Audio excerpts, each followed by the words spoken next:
आप सभी को जय मसीह की। द बाइबल पोर्शन में आपका स्वागत है। हमारा आज का वचन है योएल की पुस्तक पहला अध्याय। यहोवा का जो वचन पतूएल के पुत्र योएल के पास पहुंचा वह यह है, हे पुरनियों सुनो, हे देश के सब रहने वालों कान लगाकर सुनो। क्या ऐसी बात तुम्हारे दिनों में या तुम्हारे पुरखाओं के दिनों में कभी हुई है? अपने बच्चों से इसका वर्णन करो और वे अपने बच्चों से और फिर उनके बच्चे आने वाली पीढ़ी के लोगों से। जो कुछ गाजाम नामक टिड्डी से बचा उसे अरबे नामक टिड्डी ने खा लिया। जो कुछ अरबे नामक टिड्डी से बचा उसे येलेक नामक टिड्डी ने खा लिया। और जो कुछ येलेक नामक टिड्डी से बचा उसे हासील नामक टिड्डी ने खा लिया है।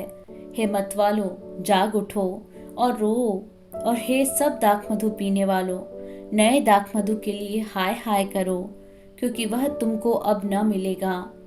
देखो, मेरे देश पर एक जाति ने चढ़ाई की है, वह सामर्थी है और उसके लोग अनगिनत हैं।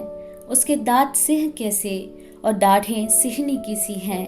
उसने मेरी दाखलता को उजाड़ दिया और मेरे अंजीर के वृक्ष को तोड़ डाला है। उसने उसकी सब छाल छील कर उसे गिरा दिया है और उसकी डालियां छिलने से सफेद हो गई हैं। जैसे युवती अपने पति के लिए कटी में टाट बांधे हुए विलाप करती है, वैसे ही तुम भी विलाप करो। यहोवा के भवन में न तो अन्न बलि और न अर्घ आता है। उसके टहलुए जो याजक हैं वे विलाप कर रहे हैं। खेती मारी गई, भूमि विलाप करती है, क्योंकि अन्न नष्ट हो गया, नया दाखमधु सूख गया, तेल भी सूख गया है।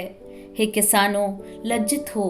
हे दाख की बारी के मालियों, गेहूं और जौ के लिए हाय हाय करो, क्योंकि खेती मारी गई है। दाखलता सूख गई और अंजीर का वृक्ष कुम्हला गया है। अनार, ताड़, सेब वरन मैदान के सब वृक्ष सूख गए हैं और मनुष्यों का हर्ष जाता रहा है। हे याजकों, कटी में टाट बांधकर छाती पीट पीट के रो। हे वेदी के टहलुओ, हाय हाय करो। हे मेरे परमेश्वर के टहलुओ, आओ टाट ओढ़े हुए रात बिताओ, क्योंकि तुम्हारे परमेश्वर के भवन में अन्न बलि और अर्घ अब नहीं आते। उपवास का दिन ठहराओ, महासभा का प्रचार करो। पुरनियों को वरन देश के सब रहने वालों को भी अपने परमेश्वर यहोवा के भवन में इकट्ठा करके उसकी दोहाई दो। उस दिन के कारण हाय, क्योंकि यहोवा का दिन निकट है। वह सर्वशक्तिमान की ओर से सत्यानाश का दिन होकर आएगा। क्या भोजन वस्तुएं हमारे देखते नष्ट नहीं हुई?